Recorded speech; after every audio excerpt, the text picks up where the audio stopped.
Aleluia, glória a Jesus. Já é segunda-feira, 25 de agosto de 2025, são 9:02 da noite. Nosso Deus é bom.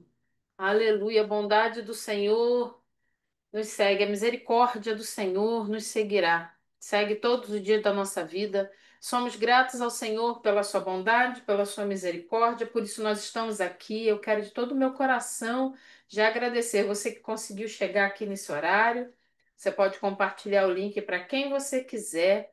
Dizer que a gente depois vai colocar esse estudo lá no canal do YouTube da igreja. Nós já temos duas playlists completas. Evangelho de João e livro de Josué. E já iniciamos o livro de Juízes. Então, se você quiser, depois, não agora, tá? Você vai lá, compartilha, faz aquilo que precisa ser feito para a inteligência artificial entender que é importante. Vamos orar? Senhor, nesta noite eu quero lhe agradecer pela tua graça, pelo teu favor, pelo teu amor, pela tua misericórdia, a tua bondade que tem nos perseguido todos os dias da nossa vida. Te louvamos, Senhor, pela oportunidade de aprender da tua palavra. Nos ajuda. Somos falhos e limitados. Espírito Santo, fala nos corações e na mente. Visita os lares, vai tirando todo impedimento, toda distração. Não nos deixe ficar confusos, Espírito Santo. Nesse tempo precisamos de Ti, precisamos da palavra que vem do alto, uma palavra pura, sem contaminação. Pai, em nome de Jesus, ministra de forma individual, de forma coletiva, liberta famílias, liberta a nossa mente. Senhor, sara, nos dá, Senhor, uma mente sarada, uma mente de Cristo nessa noite, no nome de Jesus. Amém. Glória, glória, glória a Deus. Gente, abra sua Bíblia, livro de Juízes. Amém. Capítulo é o 2. Para você que está aqui talvez pela primeira vez, nós já estamos no capítulo 2 de Juízes.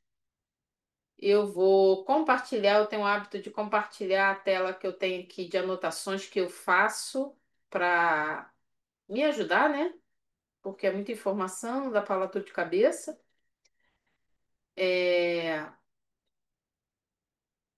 aqui, acho que já tá. Para vocês, capítulo 2. Por favor, você que pode conseguir um cantinho aí que não vai deixar você muito confortável, eu aconselho você fazer isso, porque vai dar sono se você ficar muito confortável.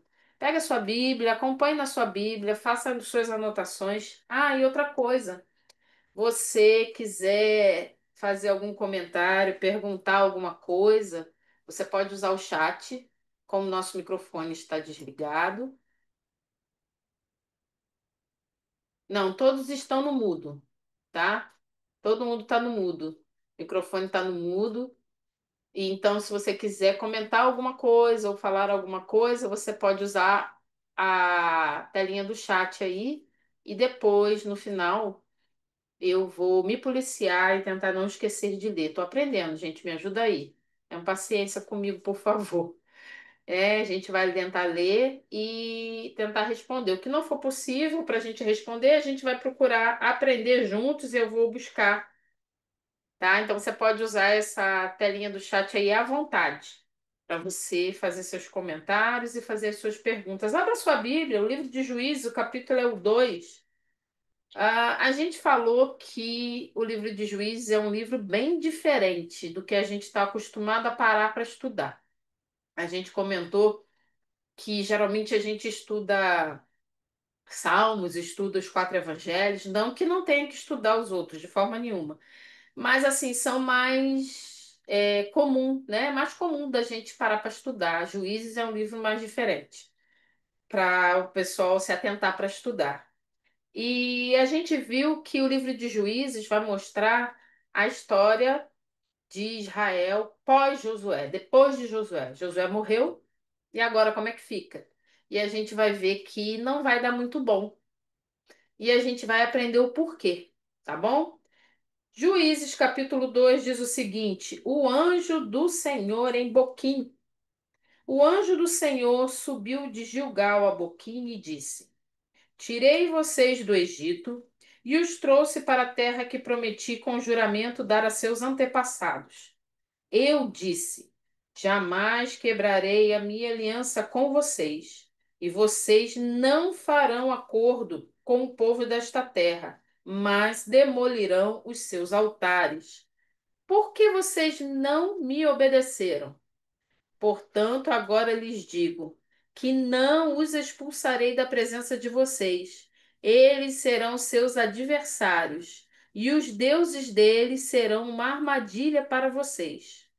Quando o anjo do Senhor acabou de falar a todos os israelitas, o povo chorou em alta voz e, ao lugar, chamaram Boquim.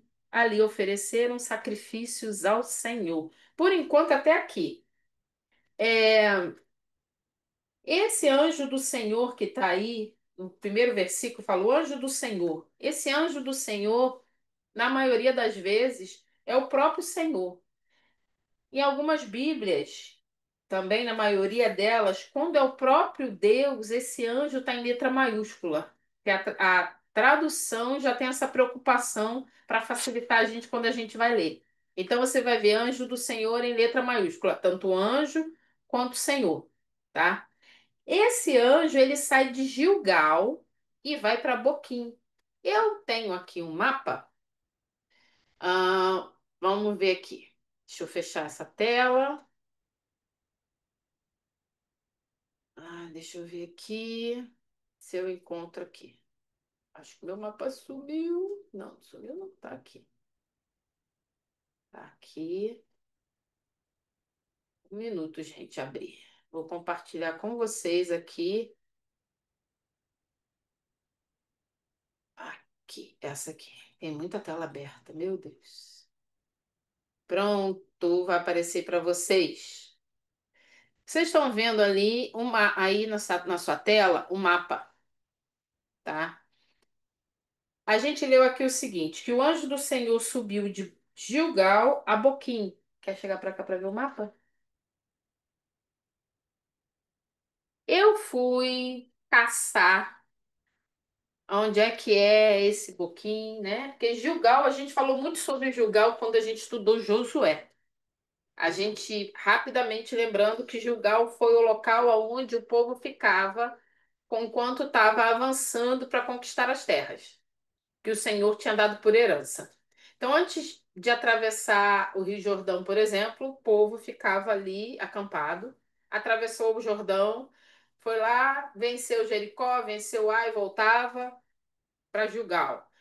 Eles venciam, avançavam e depois voltavam. Eles já não ficavam morando na mesma hora que eles conquistavam a terra, porque eles ainda teriam que dividir toda a terra conquistada conforme a ordem que Deus tinha dado a Moisés. Deus tinha dado a Moisés uma ordem, uma lista da herança. Cada tribo ia ficar com cada terra. Mas eles tinham que trabalhar juntos, lutar juntos para conquistar as terras. Então, o que você vê aí escrito Gilgal, né? Aí eu passei, tá aparecendo uma caixinha aí, provavelmente para você deve estar aparecendo. Um lugar perto de Jericó, onde os israelitas estabeleceram seu primeiro acampamento depois de atravessar o Jordão. O povo chega até Jordão, até o Rio Jordão, junto com Josué, atravessa o Rio Jordão. Depois que atravessa o Rio Jordão, eles fazem acampamento nesse lugar aí chamado Gilgal, tá? O que que a gente leu aqui no primeiro versículo? O anjo do Senhor subiu de Gilgal a Boquim e disse. Aí você vai falar assim, mas eu não tô vendo esse nome Boquim aí. Boquim ficava em Betel, onde eu tô passando o mouse aí, você tá vendo uma bandeirinha? Betel, uma cidade a cerca de 12 quilômetros ao norte de Jerusalém, onde Jacó sonhou com uma escada para o céu. Lembra aquela coisa de Jacó quando vai dormir, sonha com uma escada, anjos subindo e descendo? Foi nessa cidade aí que Jacó teve esse sonho. Boquim, a gente vai ver que vai passar a ter esse nome depois, né? A gente leu ali que vai passar a ter esse nome depois, ficava em Betel. Então o anjo do Senhor ele sai de Gilgal, segundo o autor aqui, ele sai de Gilgal e passa por isso tudo aqui até chegar em Betel para poder falar com o povo. Aí eu pensei o seguinte: por que que o anjo saiu de Gilgal? Por que que o anjo, sei lá, só não apareceu em Betel? Só não apareceu ali no lugar e foi falar com o povo? Ele sai de Gilgal. Por que motivo o anjo sai de Gilgal? Eu vou mostrar aqui para vocês a outra tela. Vamos voltar para lá. Aí você já tem uma ideia da distância, né? Que o anjo atravessou para chegar até Boquim ou Betel. Voltando aí para as anotações, a referência que a gente tem de Gilgal, a última vez que o anjo do Senhor falou com o povo, onde que o anjo estava? Ele estava em Gilgal. Por isso o anjo do Senhor sai de Gilgal para falar com o povo lá em Betel, lá em Boquim. Boquim ficava dentro de Betel. Vai lá, em Josué capítulo 5. Você está em Juízes, volta um pouquinho na sua Bíblia, é o livro anterior. Josué capítulo 5, versículo 13 até o 15. Falta só um pouquinho, você vai ver aí. 5 do 13 ao 15 diz assim: Estando Josué já perto de Jericó, olhou para cima e viu um homem em pé, empunhando uma espada, aproximando-se dele, perguntou-lhe: Você é por nós ou por nossos inimigos? Nenhuma coisa nem outra, respondeu ele. Venho na qualidade de comandante do exército do Senhor. Então Josué prostrou-se, rosto em terra, em sinal de respeito, e lhe perguntou: Que mensagem o Senhor tem para o seu servo? O comandante do exército do Senhor respondeu: Tire as sandálias dos pés, pois o lugar em que você está é santo. E Josué as tirou. Quando a gente estudou esse capítulo 5 de Josué, a gente explicou por que que nós entendemos e temos referências claras de que esse anjo era o próprio Deus. Um dos motivos, para a gente lembrar bem rápido aqui, é esse versículo 15, essa parte aqui, ó. Fala assim, ó, o comandante do exército do Senhor respondeu.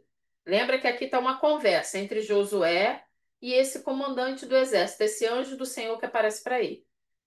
Ele faz uma pergunta: você está com a gente ou não está? Aquela coisa toda.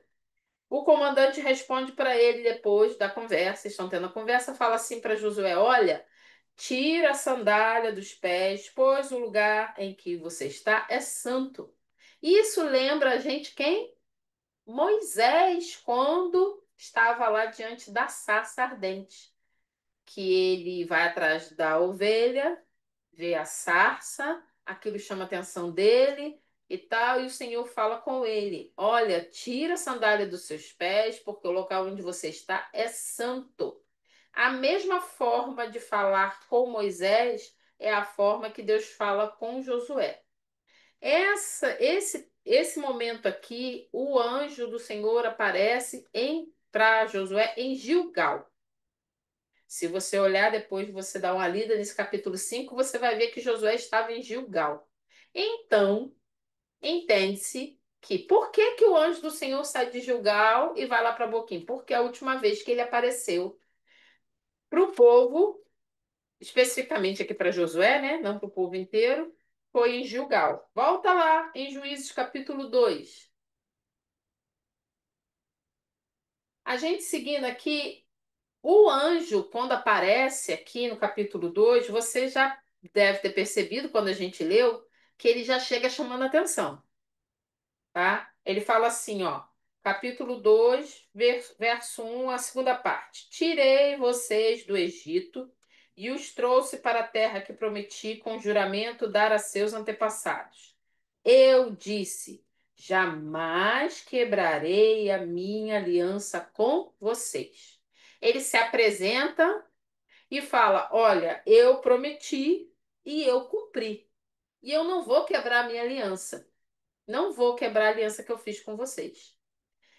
E ele segue dizendo: Só que, olha o que que o povo fez. E vocês não farão acordo com o povo desta terra, mas demolirão os altares. E ele pergunta: Por que vocês não me obedeceram? Hum. A gente viu que com Josué, o anjo fala assim: Olha, tira a sandália dos pés, que onde você está é santo. aquele comandante do exército do Senhor ajuda ali e dá vitória, né? O próprio Deus dando vitória ao povo. Mas aqui a notícia é totalmente diferente. A notícia é que a coisa vai ser ao contrário. O Senhor não vai dar vitória. O que que acontece aqui?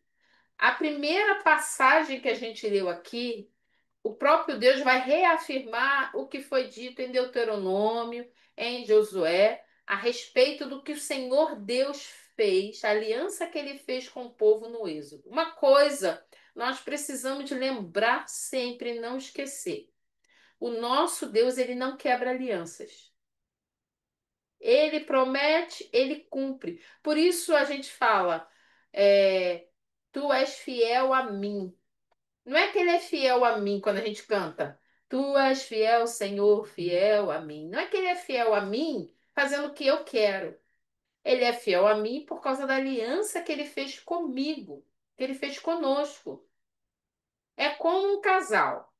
Imagine um casal, né, casados, tá? Em que um é adúltero e o outro não. Aquele que não é adúltero, aquele que não trai, ele é fiel ao seu cônjuge. E o outro que trai, ele não é fiel, certo? Então, o Senhor afirma: eu sou fiel, eu não quebro a minha aliança. Então, ele é fiel a nós, não é pelo que nós fazemos, dizendo ok para o que a gente faz, assinando embaixo. Ele é fiel a nós porque ele não quebra a aliança que ele fez com a gente. E é o que vai acontecer durante todo o livro de Juízes. A gente vai ver Israel quebrando aliança, aliança atrás de aliança, fazendo a mesma coisa errada de novo, e o Senhor mantendo a aliança dele, porque ele é fiel ao que ele faz, tá bom? E isso funciona ainda nos dias de hoje. Por quê? Porque Deus não muda. Nós mudamos, mas ele não. Então, o que que vai acontecer aqui? Geralmente o anjo do Senhor representa o próprio Deus, foi o que a gente falou, trazendo sua palavra ao povo, protegendo-as de seus inimigos. A gente viu lá em Josué, estava protegendo seus inimigos. Mas a segunda parte aqui do texto, a gente viu que o anjo do Senhor está fazendo uma reclamação. Israel não reconhece a obra de Deus e desobedeceu ao fazer aliança com os cananeus e manter os deuses deles. A ironia da mensagem está na terceira parte. Como castigo, os cananeus continuarão ali e os israelitas adorarão seus deuses, ou seja, o castigo é que Deus deixará que façam o que quiserem fazer. Vamos dar uma pausa aí. Volta lá para sua Bíblia, a parte B aí do versículo 2 fala assim, ó: porque vocês não me obedeceram? Ele faz uma pergunta. E depois ele diz a consequência da desobediência, versículo 3. Portanto, agora lhes digo que não os expulsarei da presença de vocês. Quem é que Deus está dizendo que não vai expulsar? Os inimigos. Lembra que quando a gente estudou todo o livro de Josué, a gente viu que quem expulsa os inimigos é o Senhor. Quem dava vitória é o Senhor. Se o Senhor falar não, não vai sair, não vai sair, o inimigo não vai sair. E é isso que o Senhor está falando aqui. Ele não ia tirar os inimigos do caminho, porque Israel não tinha capacidade de vencer sozinho. Aí ele fala assim, ó: eles serão seus adversários e os deuses deles serão uma armadilha para vocês. Um laço, uma armadilha, um problema. Algo a gente precisa ter em mente. Todo o livro de Juízes a gente vai ver Israel tentando servir a Deus e a Baal e a Astarote, a Será, servir a Deus e fazer o que quer, servir ao Senhor. Mas o nosso Deus, ele não aceita esse tipo de coisa. Nosso Deus é um Deus zeloso e é um Deus ciumento, é um Deus que é absoluto. Ele não vai dividir com ninguém. Ele é do tipo assim: é o que você quer? Então fique para você, o que você quer fazer. Foi exatamente o que ele responde para Israel. Israel quer ficar, fazer aliança com os inimigos, Quer estar ali no meio deles? Ok, então eu não vou expulsar. É isso que vocês querem? A ironia aqui é que o castigo, entre aspas, né, que Deus vai dar é deixar Israel viver aquilo que ele escolheu para viver. A gente vê no livro de Romanos, se eu não me engano, é o capítulo 1, quando o Senhor fala assim, que nos entrega os nossos próprios desejos e as nossas próprias vontades. O castigo fala assim: ai, o Senhor está me castigando, Deus vai castigar, olha o que vai acontecer, Deus vai pesar a mão, vai fazer. Mas os nossos próprios pecados, as nossas próprias escolhas nos castigam, trazem resultados terríveis para a nossa vida. O que Deus está fazendo aqui com Israel é fazendo o seguinte: você não quer? Então tirar o meu fora. Sabe que eu estou tirando o corpo fora? Vou deixar você fazer o que você quiser? Então tá, vocês acham que não conta? Então eu não vou expulsar inimigo nenhum. Então, não, o Senhor não fala assim, eu vou matar vocês, eu vou derramar fome. No caso aqui de Juízes, não é isso. Israel vai colher a decisão que ele vai tomar dali para frente. E segue aqui, que a gente leu aqui na tela. Isso é uma ironia, porque o castigo que o Senhor vai dar vai ser exatamente aquilo que Israel queria fazer. Só que Israel queria equilibrar as duas coisas, Deus e os outros deuses. O único Deus verdadeiro e os outros deuses. Deus diz para eles: olha, você tem que escolher. Não dá para ser as duas coisas. Aí o povo aqui vai para sua Bíblia, versículo 4 fala assim, ó.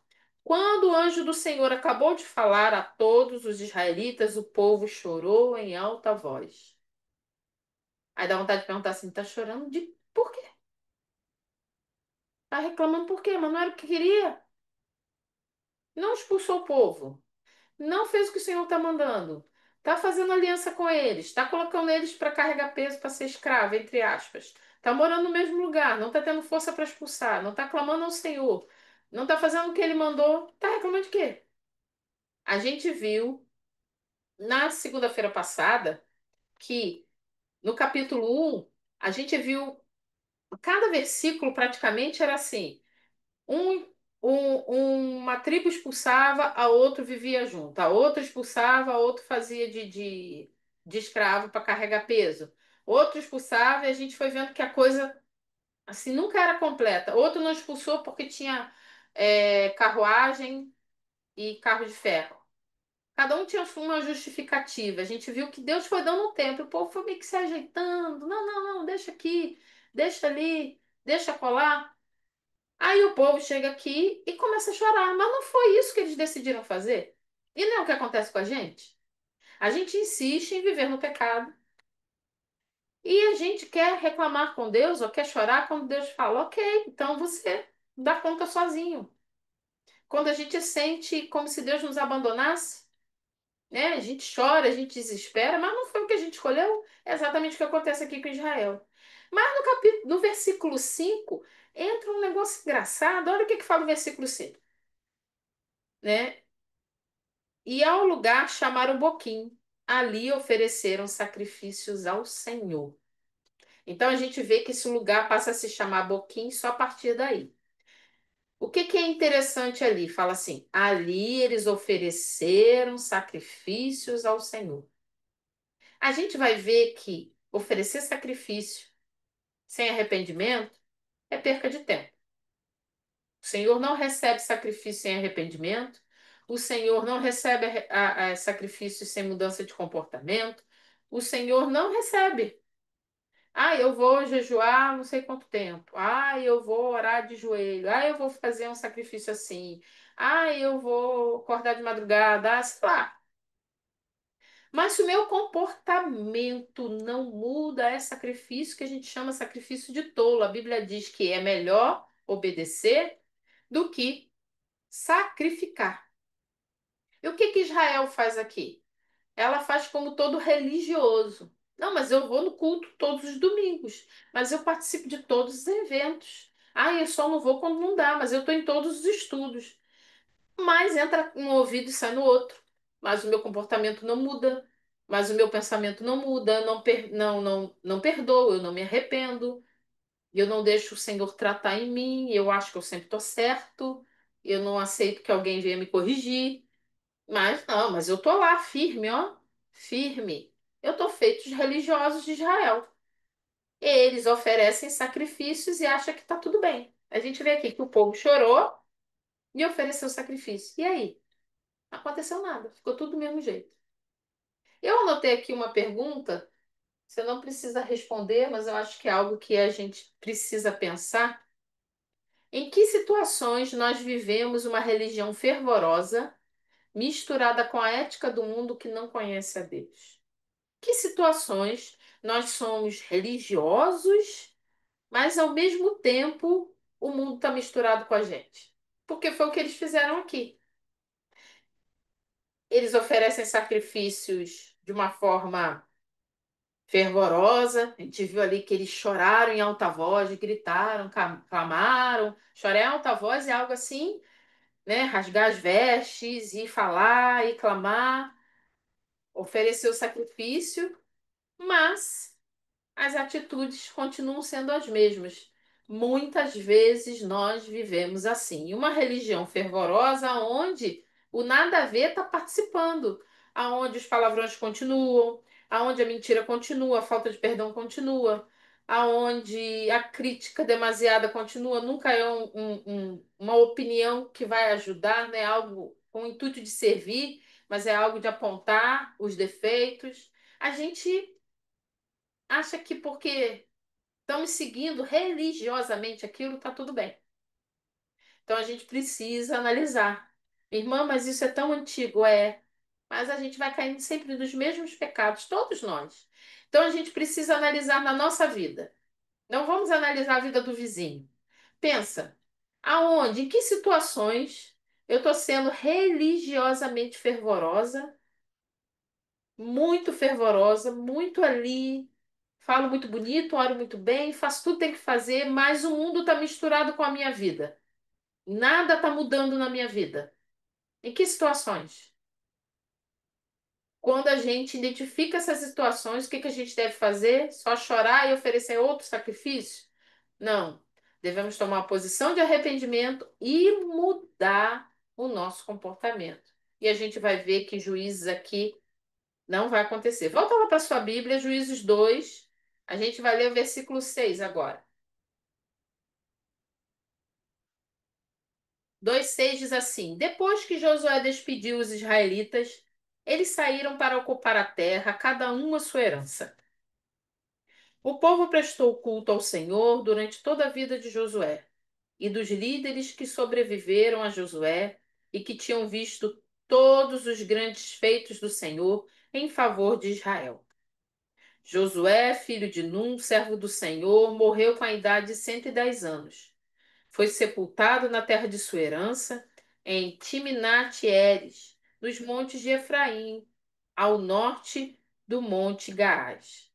Depois que toda aquela geração foi reunida a seus antepassados, surgiu uma nova geração que não conhecia o Senhor e o que ele havia feito por Israel. Então os israelitas fizeram o que o Senhor reprova e prestaram culto aos Balaíns. Abandonaram o Senhor, o Deus dos seus antepassados, que os havia tirado do Egito, e seguiram e adoraram vários deuses dos povos ao seu redor, provocando a ira do Senhor. Abandonaram o Senhor e prestaram culto a Baal e a Astarote. A ira do Senhor se acendeu contra Israel, e ele os entregou nas mãos de invasores que os saquearam. Ele os entregou aos inimigos ao seu redor, aos quais já não conseguiam resistir. Sempre que os israelitas saíam para a batalha, a mão do Senhor era contra eles para derrotá-los, conforme lhes havia advertido e jurado. Grande angústia os dominava. Observe aqui que a gente vê que é como se fosse um pequeno resumo. O autor ele volta a citar Josué, como Josué terminou a vida. A gente vê que faz uma retrospectiva rápida aqui, né, do livro de Josué. Mas nesse momento aqui, ele começa a falar e apresenta Josué como um exemplo. O homem que cumpriu o seu chamado, o homem que teve uma missão cumprida. Ele foi chamado, ele obedeceu, ele levou o povo e todos os líderes da época de Josué e a geração que estava ali, depois que todos eles morrem, a gente começa a ver que a geração seguinte não se lembra quem é o Senhor. Por que que a gente fala e fala e fala sobre o Senhor e fala sobre Deus? Nossos pais falavam, nossos avós falavam, tios, vizinhos, alguém idoso, talvez que você lembre. Por que que a gente precisa falar e repetir e passar isso? Porque é necessário que seja passado de geração em geração para que a próxima geração não esqueça. A próxima geração precisa lembrar, por isso nós precisamos ensinar as crianças, aos jovens, e precisamos também trazer a nossa memória, porque lembra, cabeça nossa tem uma memória curta. Então, Moisés foi um homem que terminou a sua vida em pleno gozo, foi sepultado por seus antepassados, quer dizer que ele morreu lá, estava com eles, teve uma vida plena, um homem abençoado, cumpriu a tarefa. Quem não quer ser lembrado dessa forma? Todos nós queremos deixar um legado, é importante a gente deixar um legado. Josué deixou um legado, deixa um legado para sua família, deixa um legado para os seus filhos, deixa um legado para os seus amigos, que eles lembrem de você como alguém que procurou obedecer ao Senhor, que amava o Senhor de todo o coração. Esse relato aqui apresenta essa informação para então passar ao que aconteceu à geração posterior à morte de Josué, uma geração que não conhece o Senhor nem o que ele fez por Israel. A gente vê aqui que o autor ele coloca de uma forma para mostrar o oposto. Uma geração que conheceu Josué, conheceu o Senhor, fez o que era correto, e a geração seguinte ele começa a mostrar que fez exatamente o contrário. Abandona o Senhor e não segue o Senhor. No versículo 6 até o 10, né, a gente leu até o 15, mas tem como a gente observar aqui que o texto ele tá assim, uma estrutura. Começa bem e vai piorando. A coisa vai escalonando, mas não para cima, para baixo. O conhecimento do Senhor e a liderança de Josué parecem ser os fatores que distinguem as duas gerações, e a gente viu que é. O texto mostra tanta fidelidade como a deterioração dela, de maneira escalonada. Vai mostrar a fidelidade de uma geração e a infidelidade da outra, tá? Primeiro começa com a liderança de Josué, cada israelita toma posse da sua terra. O povo serve ao Senhor durante todos os dias da vida de Josué e dos líderes. Eles tinham visto todas as obras que o Senhor tinha feito em favor de Israel. Daqui por diante, a gente vê que Josué morre, é enterrado, recebe a terra por herança e aquela geração que acompanhou Josué morre. Depois disso, surge uma nova geração. Ela não conhece o Senhor nem suas obras em favor de Israel. Isso me lembra aquela geração que morreu no deserto. Morre uma geração no deserto. O povo de Deus sai do Egito. Aí vai passar pela liderança de Moisés, vai atravessar o deserto. Olha uma coisa diferenciada aí. Essa geração que saiu do Egito, ela morre lá no deserto. Por quê? Porque murmurava, porque reclamava, porque queria voltar para o Egito, porque nada estava bom.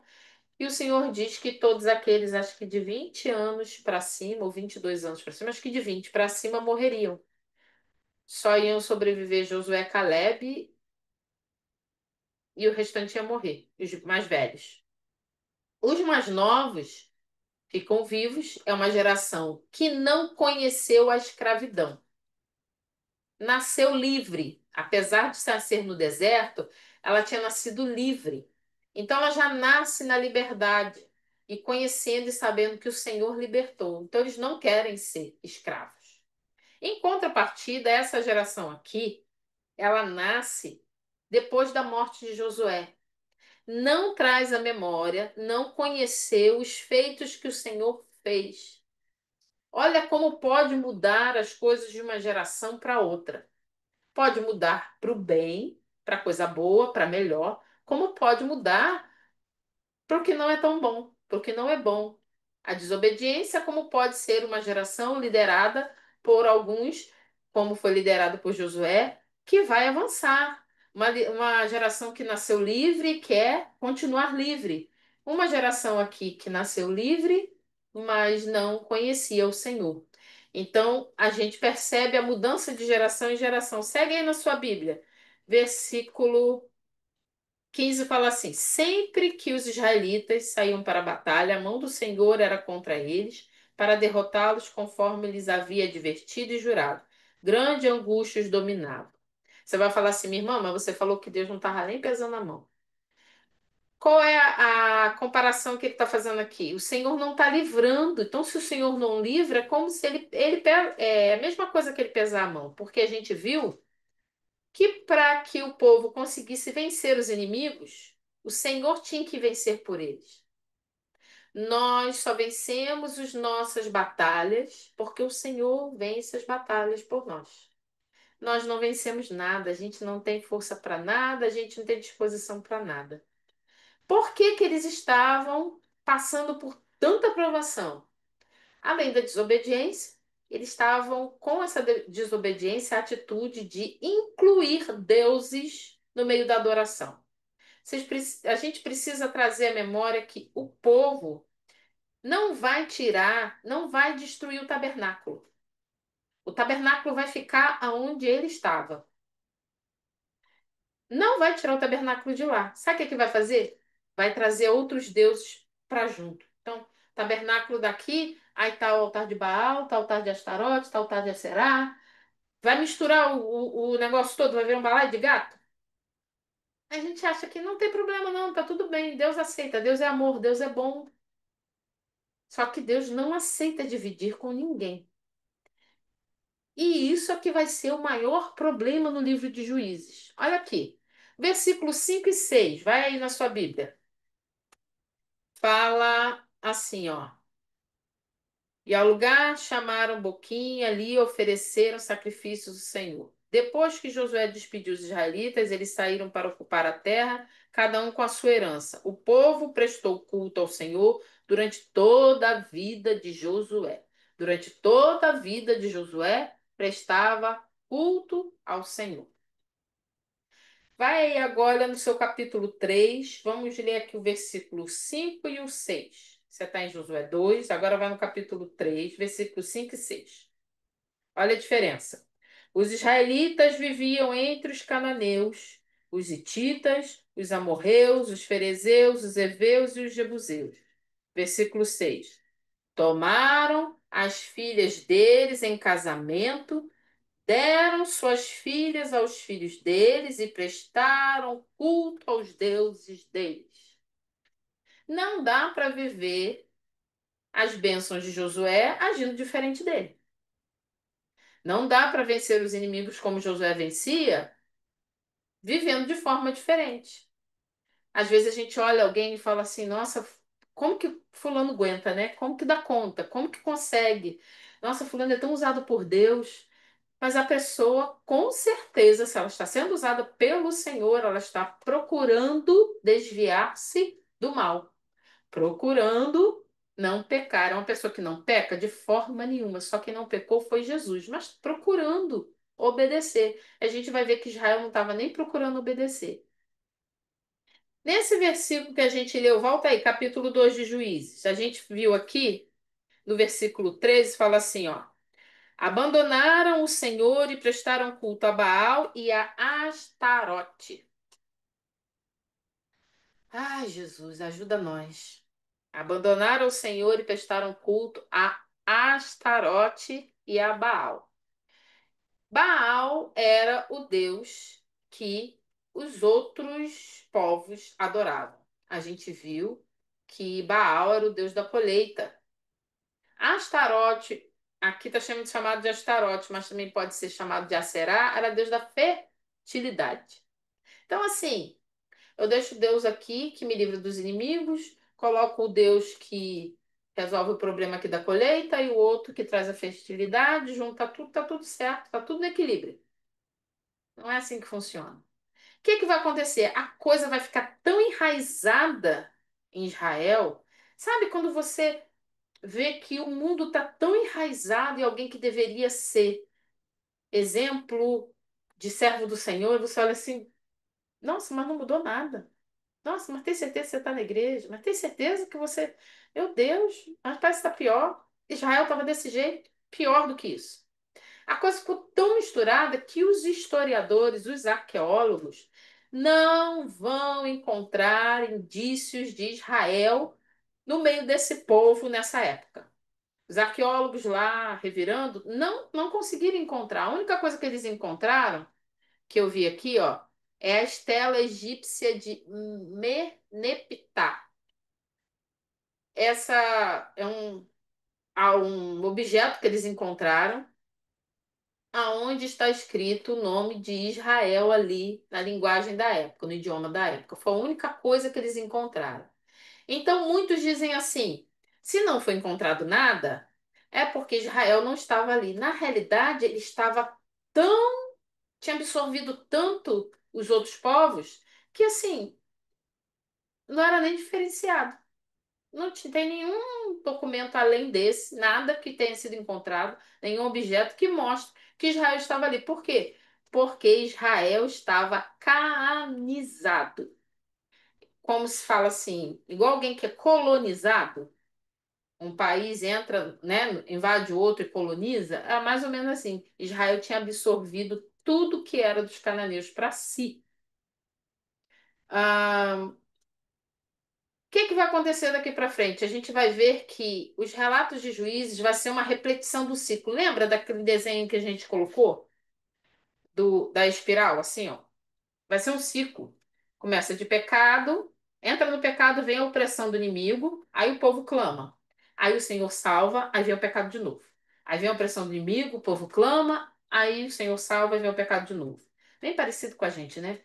Pecado, opressão, clamor, salvação. Pecado, opressão, clamor, salvação. Só que começa assim e a coisa vai só piorando. Conforme a gente for lendo aqui, a gente vai ver que vai chegar um ponto tão complicado que vai ser difícil reconhecer Israel. A gente vai ver que ao decorrer do livro de Juízes a gente vai falar assim: cadê Israel nesse negócio? Está tão parecido que a gente não está encontrando. E eles vão começar a não se distinguir entre si. É aonde vai culminar numa guerra civil no final do livro de Juízes. Quando a gente viu aqui que eu comentei sobre Baal, Baal era o deus cananeu da tempestade e da chuva, também da agricultura, da plantação, tudo tem a ver com a terra. Sua esposa era conhecida como Aserá ou Astarote. Também Astartel, também tem esse nome, era a deusa do amor e da fertilidade. Essas duas divindades eram adoradas como uma variedade de manifestações locais. Eram vistas como chaves para o sucesso agrícola da terra de Canaã. Então, assim, é melhor ter, né? Vai que dá ruim, vai que não chove. Vai que, né?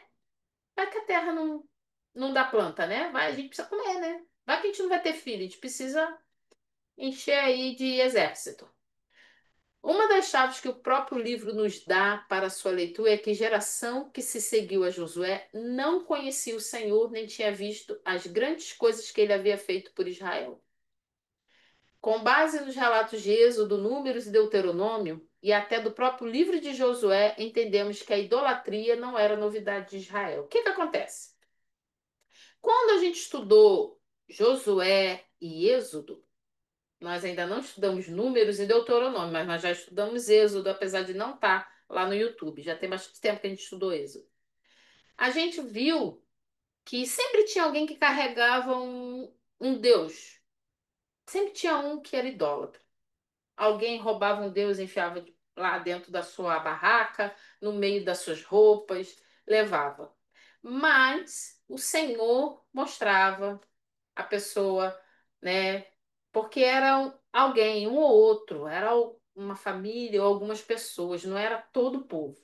Já aqui em Juízes, a gente vai ver que basicamente a coisa vai ser ao contrário.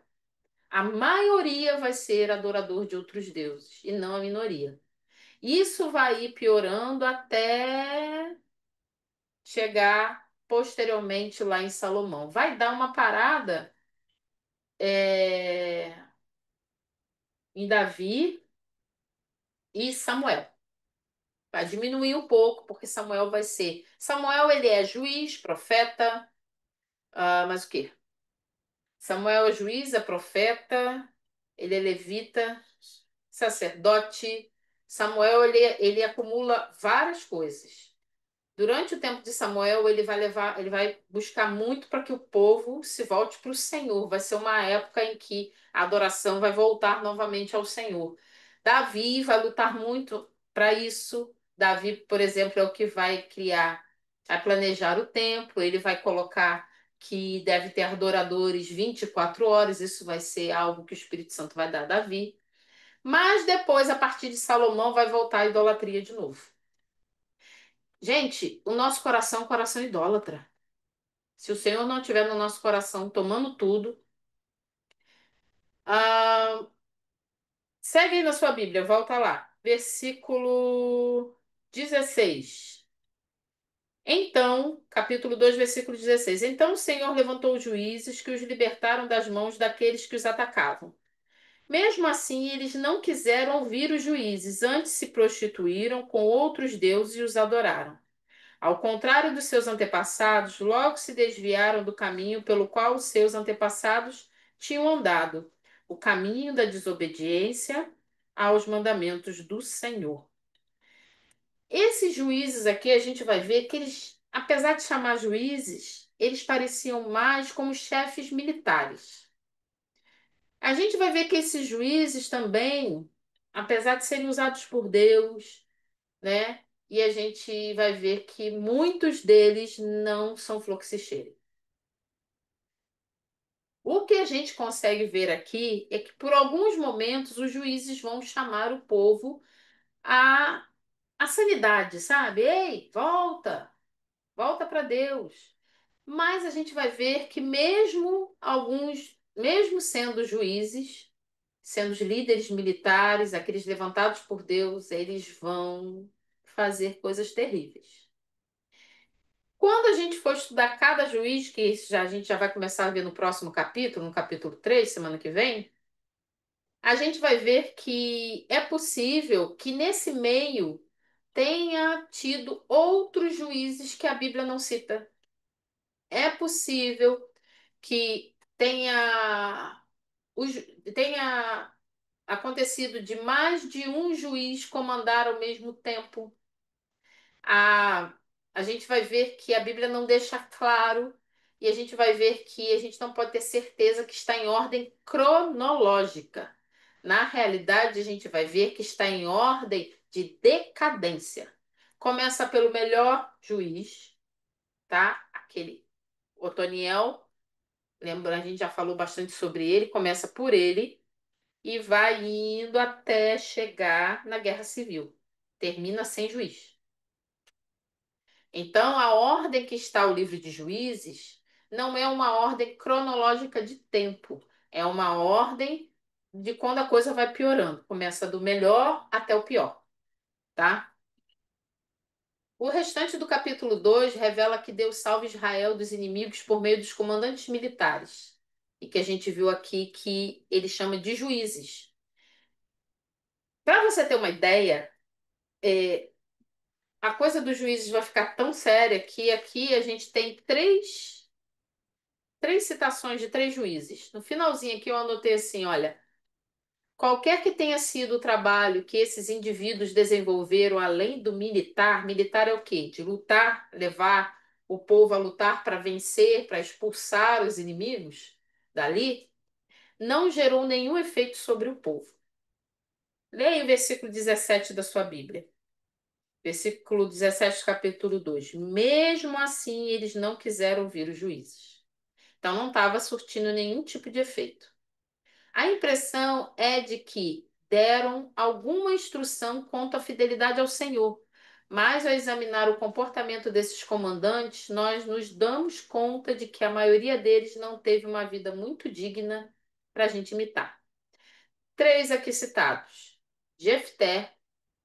Jefté, ele vai sacrificar a própria filha. Abimeleque vai mandar matar seus 70 irmãos.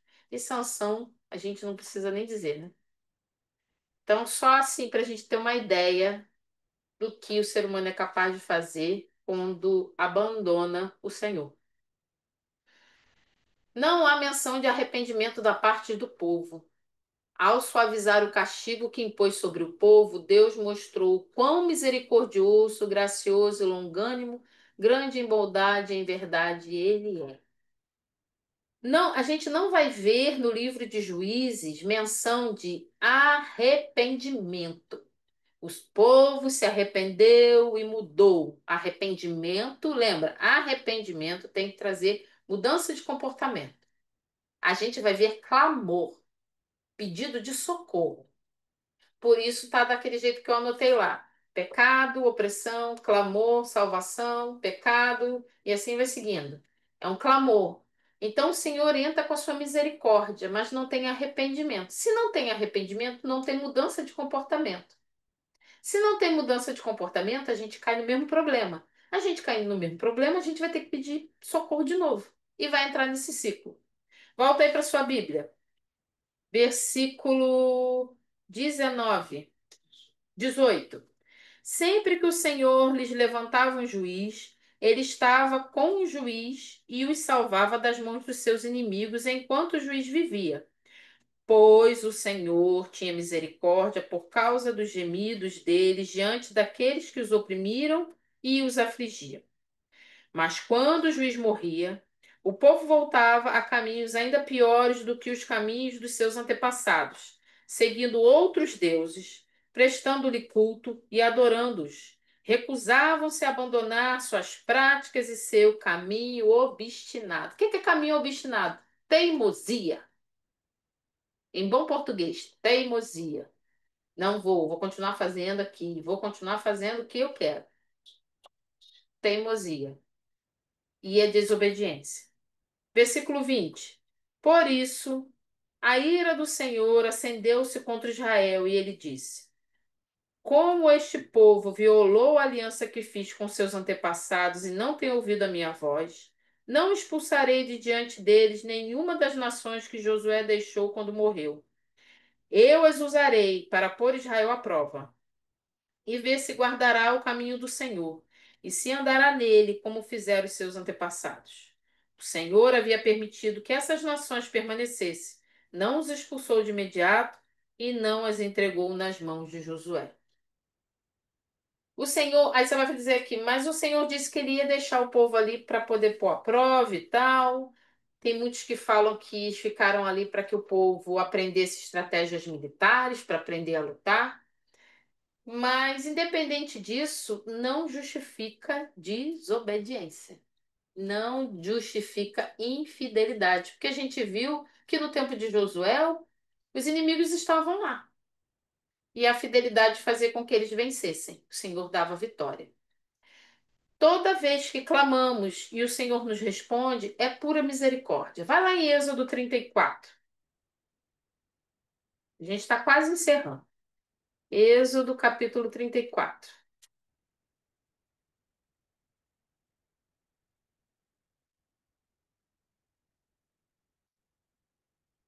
Versículo 6. Êxodo 34, 6.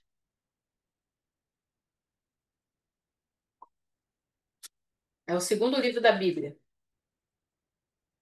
Diz o seguinte: E passou diante de Moisés proclamando: Senhor, Senhor, Deus compassivo e misericordioso, paciente, cheio de amor e de fidelidade, que mantém o seu amor a milhares e perdoa a maldade, a rebelião e o pecado.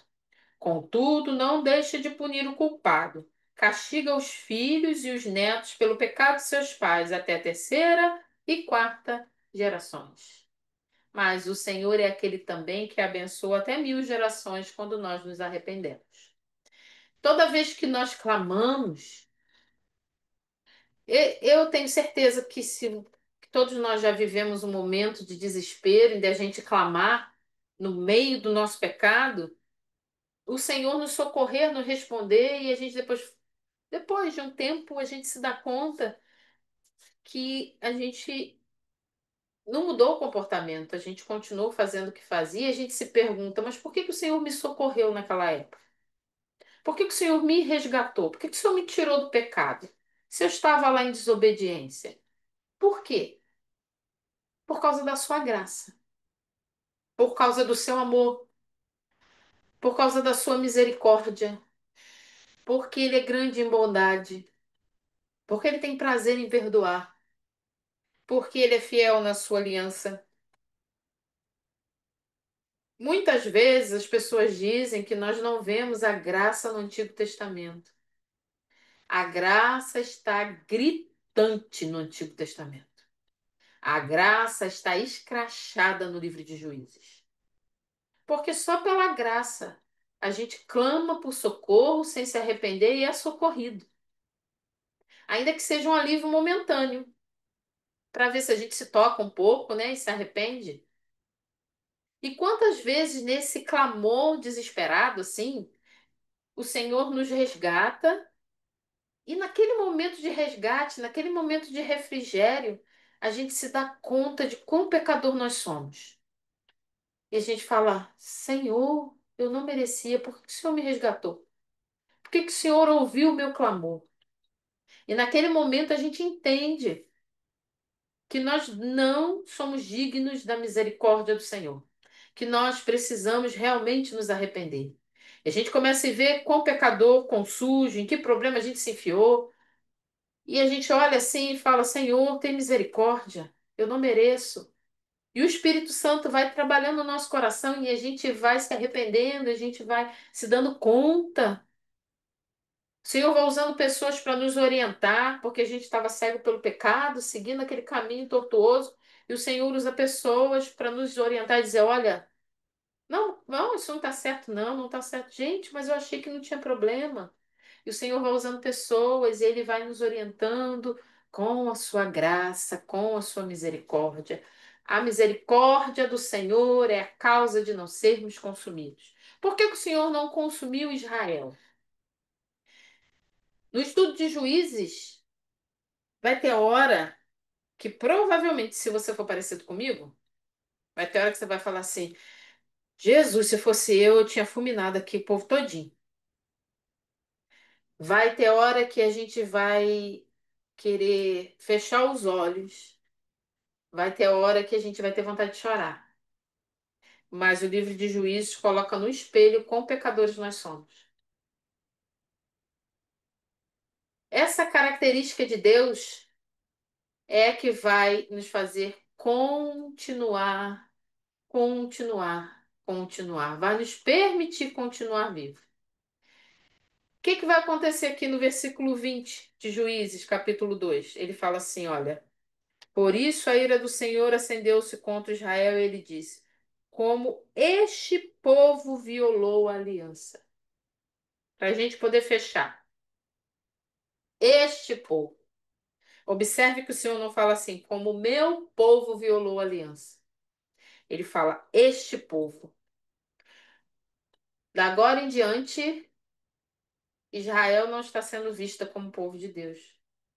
Quando a gente viola a aliança, quando a gente abandona o Senhor, nós não somos mais vistos como povo de Deus. Ah, uma vez salvo, salvo para sempre. Ah, mas todo mundo é filho de Deus.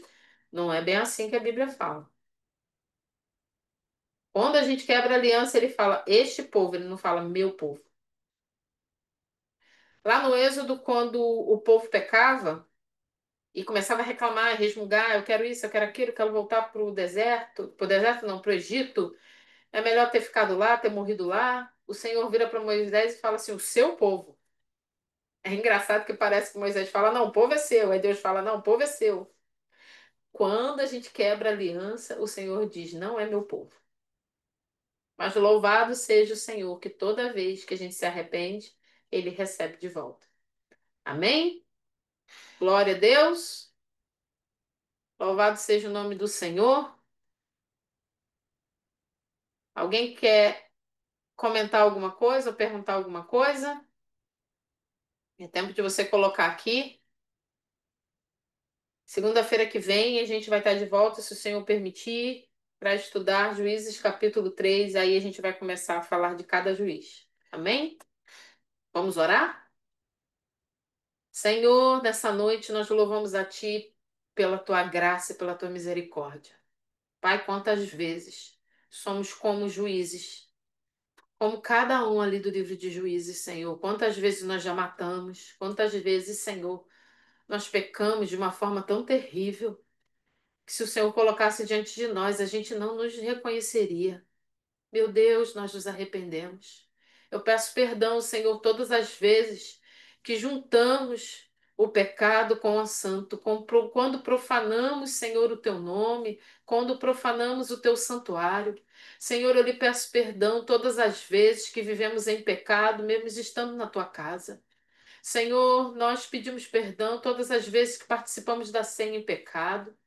Eu te peço perdão, Senhor, todas as vezes que escondemos os nossos pecados, achando que estava tudo bem, que o Senhor não se importa, que não tem nada a ver. Pai, nessa noite, descortina, coloca diante dos nossos olhos tudo aquilo que precisamos, Senhor, nos arrepender e corrigir. Senhor, não nos deixa ficar num clamor e num ciclo vicioso de clamor por socorro, de pecado por opressão, e depois clamor, e pecado e opressão e clamor, e pecado e opressão e clamor, Senhor, porque vai haver um dia que não vai dar mais tempo para pedir socorro. Pai, em nome de Jesus, tira todo aquele, Senhor, que estão nesse ciclo vicioso, Senhor, nessa espiral constante, decadente, Senhor, que só está indo de mal a pior. Pai, a tua palavra, ela cura, ela alimenta. Espírito Santo, convence do pecado, que haja arrependimento em nós nessa noite. Que não sejamos, Senhor, religiosos, achando, Senhor, em nome de Jesus, que um sacrifício qualquer resolve o problema, que é só sacrificar, que é só jejuar, que é só orar, que é só pedir perdão. Pai, no nome de Jesus eu lhe peço, batiza-nos nos arrependimento nesta noite. Batiza-nos, Senhor, com arrependimento genuíno. Espírito Santo nos dá força para mudar a nossa atitude e sermos, Senhor, termos o coração conforme o teu coração.